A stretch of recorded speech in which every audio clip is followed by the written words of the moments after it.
Order! The motion is to form a club to be known as the Torquay Golf Club. All those in favour, say aye. Aye. Those opposed, say nay. I hereby declare the motion passed.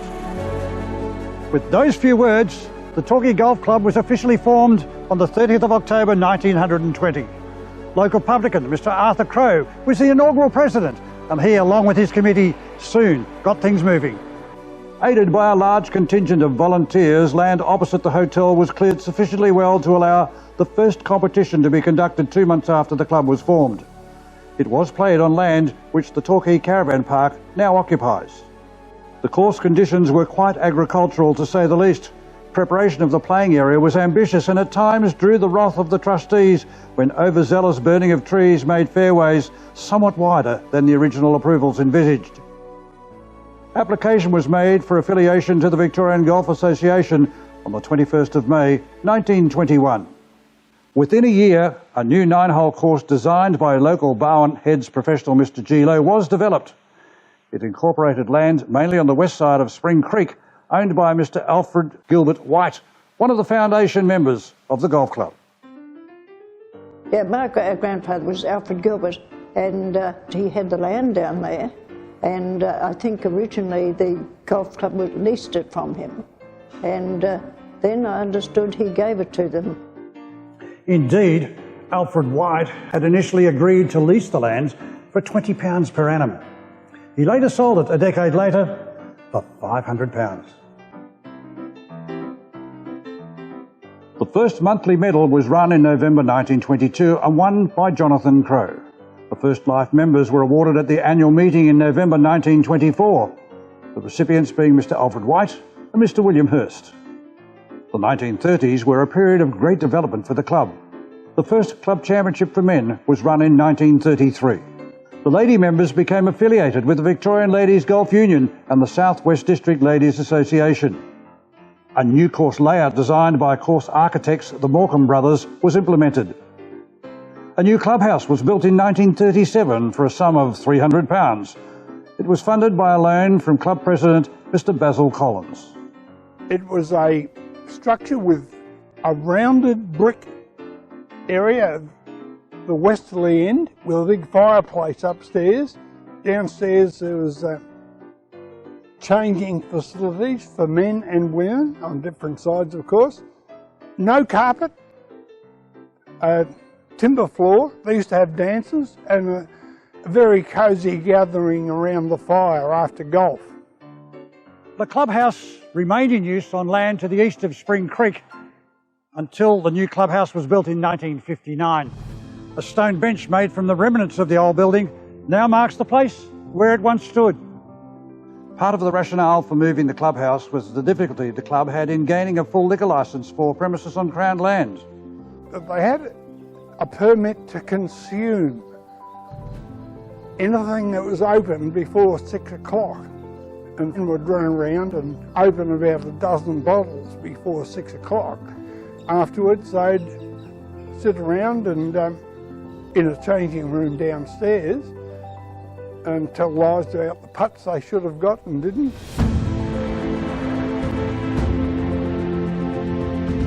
The onset of World War II placed great pressure on sporting clubs throughout the country, and Torquay was not immune. Many members enlisted for active service while others worked up to 7 days a week in essential services. Petrol rationing added to the difficulty of attracting players from outside of Torquay. Indeed, club championships were suspended due to the war. By 1942, playing numbers were at perilously low levels and the club was almost defunct. However, with the existence of the East Geelong Golf Club, a lifeline was extended. Torquay members used their course and facilities during these tough times, with competition fees on Saturdays shared by the two clubs.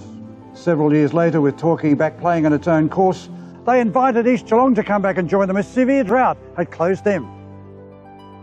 Such was the improvement in the finances at Torquay that the first golf week was conducted in 1946. It proved to be a great success and has been played every year since. With World War II now over and rebuilding the affected countries well underway, the members of Torquay adopted the Food for Britain appeal. This saw a total of 2.5 tonnes of food hampers sent to Torquay's sister city in the United Kingdom. In doing so, a friendly alliance which continues to this day was formed. In 1948, the members voted to spend £2,500 to purchase an extra 63 acres of land. That therefore made the course 18 holes. It abutted Hoylake Avenue. However, the owner of the land in question was seeking a figure of £4,500 for 126 acres of land, both being significantly more than the club required or could afford. This presented then President Mr. Racv with a dilemma. Along with several fellow members, they developed the Torquay Golf Estate, which purchased the entire 126 acres. They then split the land in two, selling one half of the golf club for a reduced price of £1,500 and subdividing the other half into 220 residential blocks. Streets within the estate were named after famous overseas courses. The golf club were also donated 5 large housing blocks abutting the golf club to sell.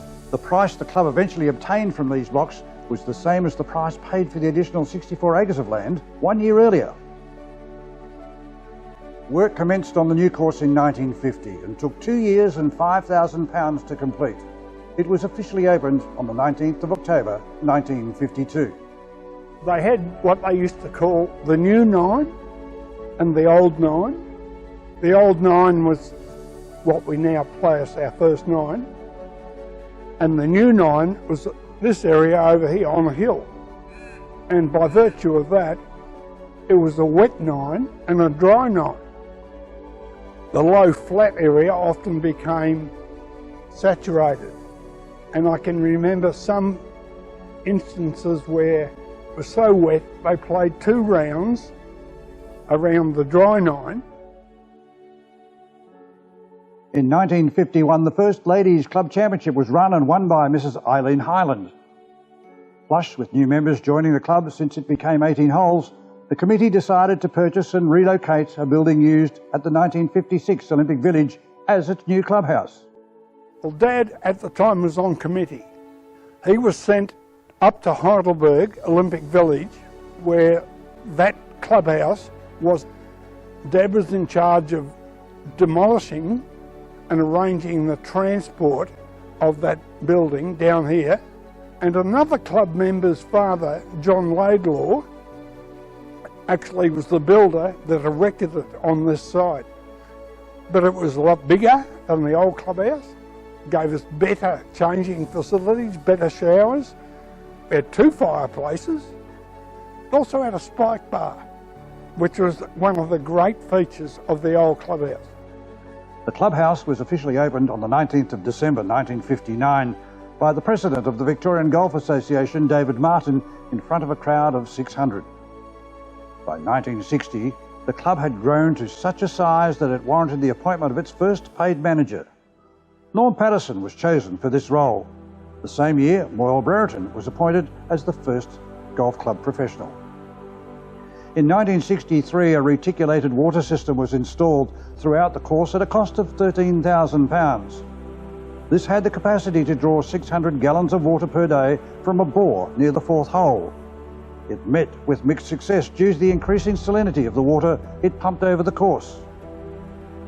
In 1968, frustrated by the clay soil and of course the high salinity of the current course, the committee put a motion together to their members to buy 2 miles north of the existing facility and build a new course there, perhaps on a sandy base.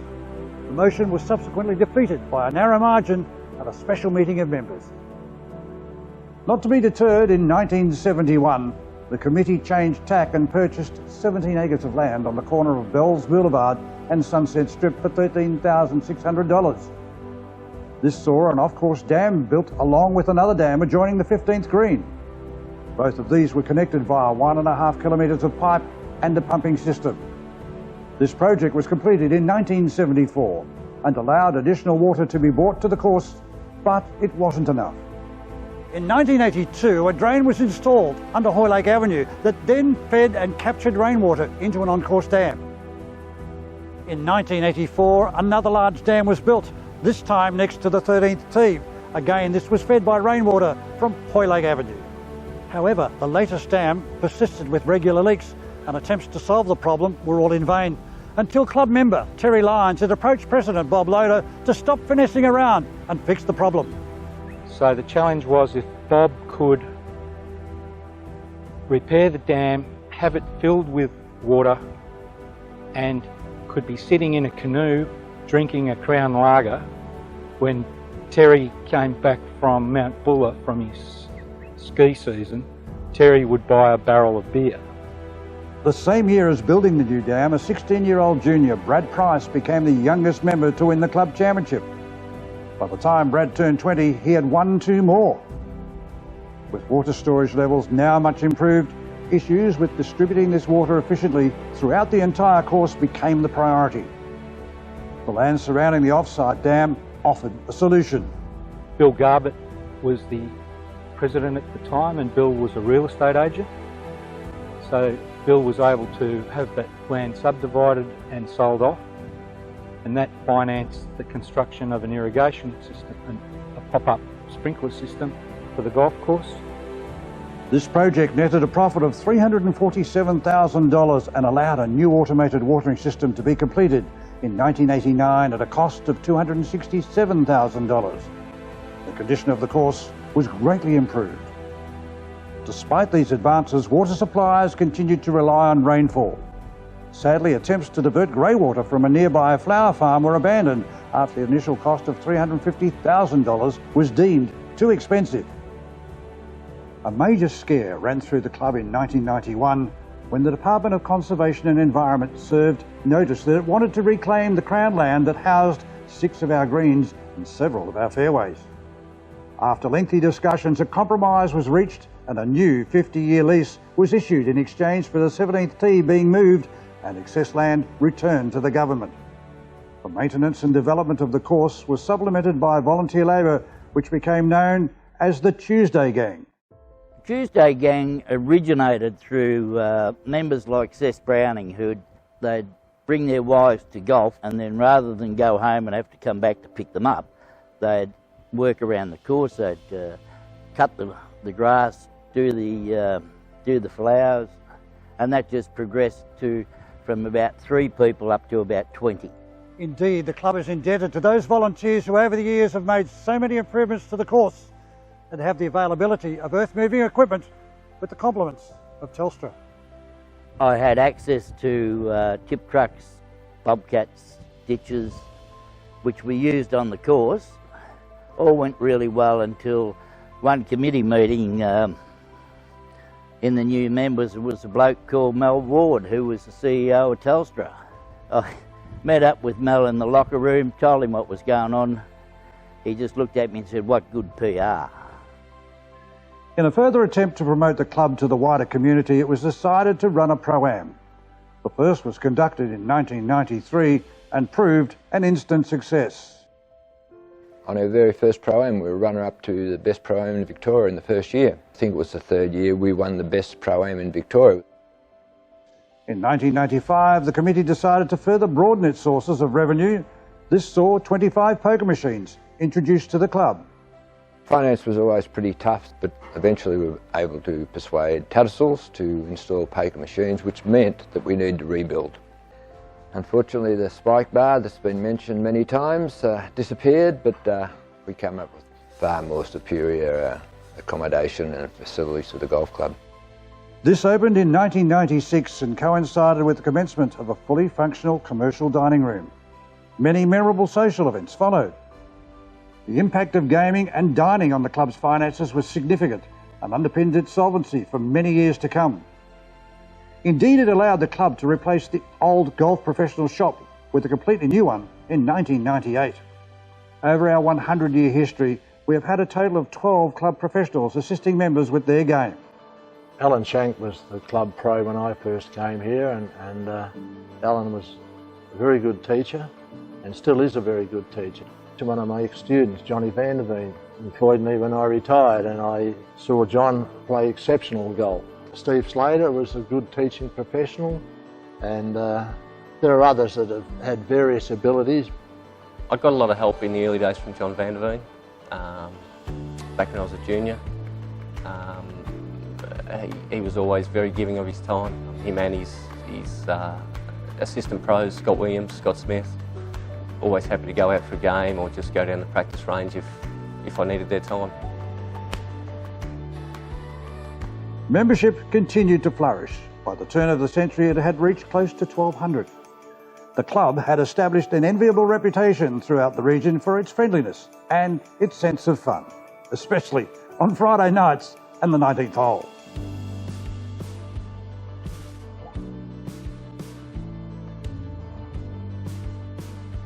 It's probably one of the friendliest clubs from a woman's point of view. I think they do it so well here. We all have so much fun together. I think the best thing, it's still, to me, it's like a country club. The members are great. Well, the camaraderie of all the ladies, and it's great, and I haven't had a lot to do with the men's side, but you know, the blokes have been terrific, and yeah, it's just a really, really friendly club, as I say, almost a family. Despite the club's successes, the committee faced significant financial and operational challenges. By the early 2000s, it had developed a master plan for the course, which was still challenged for water. The clubhouse faced major health, safety and operational concerns, and finances remained tight. Such was the magnitude of the challenges that the committee appointed a consultant to lead them through a strategic review of the entire club. If I reflect back on when we came into power, we had an independent arbitrator at a meeting, held it not here but at the Geelong Football Club. We came to a figure of we needed $6 million to put us on where we should be with a clubhouse. Where you get $6 million from, we didn't know. And it was about that time there was many people knocking on the door. The quantum of money needed to resolve the club's challenges was enormous, and was further compounded when it was discovered that an employee had embezzled $184,000 from the gaming room. Then followed a very significant trading loss, and the committee resolved that the funds needed to address its challenges were far beyond the capacity of the club to fund. Word had spread that we needed assistance. Things were about to change forever, in a big way. Through a local member, we were able to get onto a group in Melbourne who did an analysis of the whole course. Part of the reasoning was to keep all the flats here for the golf club, 9 holes, with the chance that with members' approval we would sell the Jan Juck side of the golf club and buy 100 acres and build an 18-hole golf course. The analysis of that didn't work out. The next and most prominent opportunity came when a third party introduced the Racv as a potential saviour. And we found out that we really needed to do something dramatic to improve our position. I think the local CEO of the council heard that we were looking at doing something, and he sent the Racv in to see me. Their philosophy at that time was to have something within an hour of Melbourne, near the seaside, and they'd be interested in it. And that was fitted Torquay to the tee. The rest, I guess, is history. Whether we did it the right way or the wrong way, there were only about 3 of us on the board that knew anything about it until it was divulged, getting close to the time when we had to put it to a vote. We felt that shouldn't be put out in the open until we knew exactly which way it was going to run. After a relatively short period of negotiation, members were presented with the business case for the Racv to acquire the course. This came with several conditions, most importantly that the course was updated and provided with adequate water supplies, that a new clubhouse complete with golfers' lounge and a spike bar was established, and that the committee continued to control the setting of the golf fixture. At a special meeting of members on the 27th of May 2007, the acquisition was approved by 65% of members. The sale was completed on the 13th of October 2008. After 2 years of detailed planning and permit approvals, work started on rebuilding the course and erecting a modern resort building. The resort building was officially opened by the Prime Minister, Mr. Tony Abbott, on the 16th of December 2013. 2 months later, the new course layout was opened for play on the 2nd of February 2014. Both had taken 3 years to complete. Celebrating 100 years as one of the largest regional golf courses in Australia is a tribute to the many hard-working committees and the members that have upheld the spirit and the endeavour of the club since its formation in 1920. And it's only fitting that we recognise some of the people and events that have made a significant contribution to this club's history. There have been 21 presidents over the past century, men of great vision and commitment to the club's ongoing success. They are to be admired for their strong leadership and stability. Greg Libbis has been the longest-serving president. Along with his long-serving committee, his tenure is best remembered for successfully presiding over the transition of the ownership of the club to the Racv. I felt that Torquay Golf Club had a lot to offer. Although it was a difficult time at that stage with the acquisition of Racv, the timing was probably right to come in, and felt that I could contribute something. I thought I might do one term, but it's sort of grown from there. It was something I never strived to achieve when I first took it on, but probably nice to know that there is some recognition there. That we had to work with Racv and also the project managers to ensure that first and foremost our members' rights were protected. Torquay Golf Club priority was golf, Racv priority was the overall resort. Racv intended to build a walking track through the centre of the golf course and also a tunnel under the 11th fairway. This led to some interesting discussion and at times volatile meetings between the CEO and committee. Some of the items and matters that we've really concentrated on is the one club scenario, maintaining the club culture and spirit of the club, the introduction of new events such as shotgun starts, special events to incorporate both men and ladies. The resort course, the change to the third hole certainly helped. I think our honour boards have come up really well inside White's Paddock, along with our 50-year members recognition, our Life Members Board and Cabinet. Perhaps our most colourful president was Bob Loader, who along with his wife Lorraine were key personalities that helped shape the friendly and welcoming culture that the club is well known for. And both were very competitive by nature. Mixed foursomes. And Lorraine had to hit off and she hit the ball. It didn't go all that far. Bob stepped up and very wildly hit with a 3-wood and put it the left-hand pot. And Lorraine walked up and took out a sand iron, and Julie attempted to put the ball on the green but left it in the pot. And Bob said, "Geez, Lorraine, haven't I told you how to hit a ball out of the bunker?" So he hit the ball out and put it within about 6 inches of the pot. And Lorraine nonchalantly pulled out a putter, walked over, knocked the ball back in the bunker and said, "Could you show me how you did that again, Bob?" There have been 30 club captains who have filled arguably the hardest job of any golf club, from fixturing, handicapping, course conditions and also to fielding members' queries. And theirs, of course, has been a thankless job, but one which has been an integral part of our history. Then there are a multitude of silent supporters of the club. There have been 23 life members elected to this highest of honours over the past century. All people of great dignity who have worked tirelessly for the club's betterment. I was very honoured to get a life membership. A lot of it come from the improvements in the course. There is a downside to life membership, and that is you have a look at the honour board in there and there's a lot of asterisks alongside the people who are life members. It was a huge thrill because I love Torquay and always have, and I really appreciate the golf club doing that for me. To be awarded life membership in 2003, an award I was very grateful for and very honoured. When I got on committee and served those years for the club, it was never with any thought of gaining anything from it other than helping the golf club become a better place. Perhaps the highlight was being granted life membership. We all do our little bit. We are fortunate enough to have members with over 50 years of continuous membership. And for many of those, the Torquay Golf Club is like a second home. I made many friends and I enjoyed that company. And when I went on committee, I enjoyed that immensely for a couple of years. And everybody was very kind. I just think the friendship, there's been a lot of good friends here over the years, met a lot of good people. The role our ladies have played in our history cannot be understated. They have been instrumental in building the social fabric of the club and its reputation throughout the district as a fun place to be. They have also been strong supporters of charity, raising many thousands of dollars to worthy causes in the local community. I think that's a large part of ladies golf, and that's a very important part to giving back to our community, yes. And we certainly do that here very significantly at Torquay.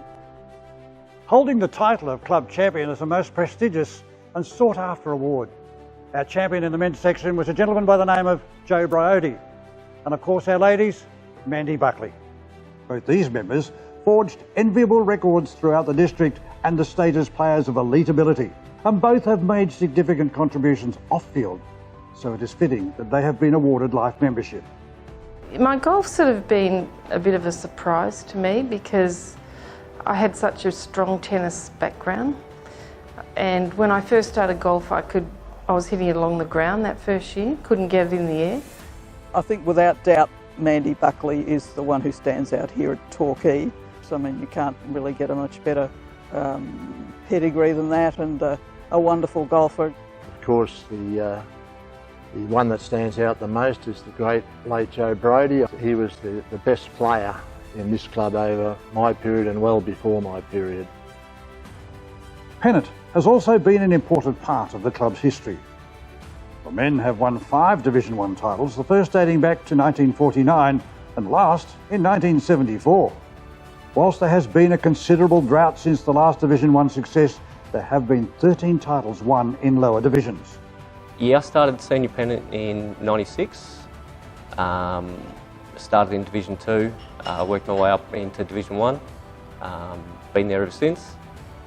Played with a lot of guys, and it's been great fun ever since. We've had individual champion players, many of them have turned pro. We've got Ian Donnelly, that's the head pro at Barwon Heads. We've got Scott Smith, the head pro at 13th Beach. John Vanderveen, the head pro at Albury. Alan Shanks, a local pro. We've had Scott Williams, David Giddings. All these boys have come through our pennant team at different stages. The ladies' team have achieved the ultimate success with 9 Division 1 titles, the first in 1994 and the last in 2007. Indeed, their streak of 9 titles over a 14-year period was an outstanding effort. Added to those wins have been 24 titles in lower divisions.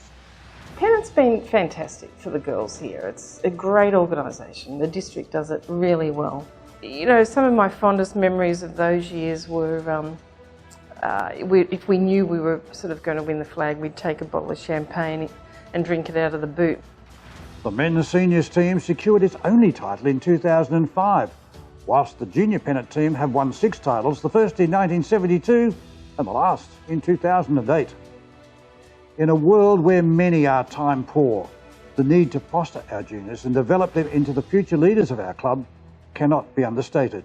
There's a lot of challenges there. The kids are very over-programmed. They've got something on every night of the week.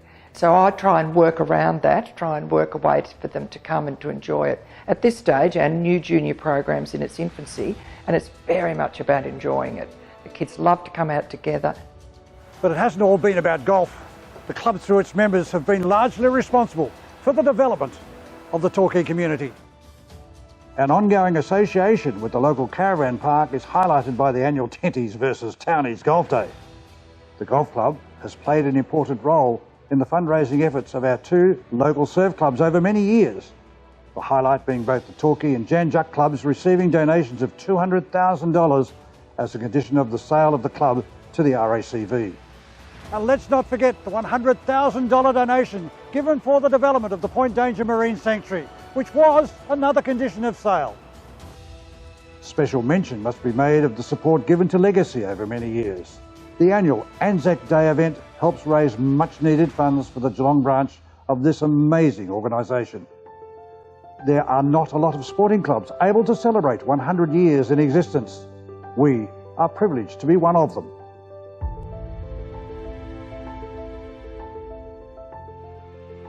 The club has faced and conquered many challenges throughout its history. The resilience of its members, the foresight of its leaders, and the dedication of its committee is to be admired. Few things in life stay the same, and the transfer from a member-based club to that of a privately owned one has been one of the major changes. We are fortunate that the relationship between the members and the Racv is probably best described as a partnership. it is a strong and successful one, with the Racv clearly demonstrating its commitment to the culture and the heritage of the Torquay Golf Club. And let's not forget why this club is so important to so many members. One of the main things is the wonderful spirit of camaraderie amongst the members. The Friday nights, the raffle nights, they were good fun. We experience luxury now.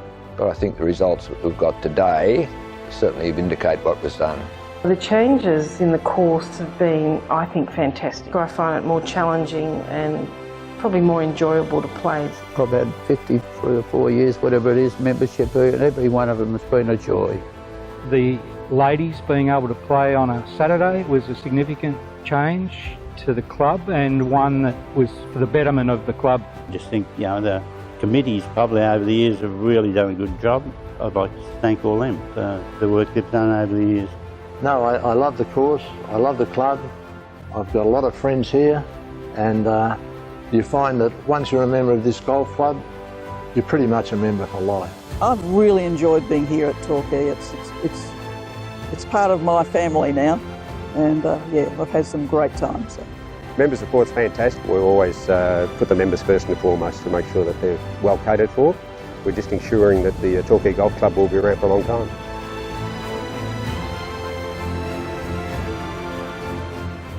May the next 100 years be as memorable, eventful and enjoyable as the past century has been.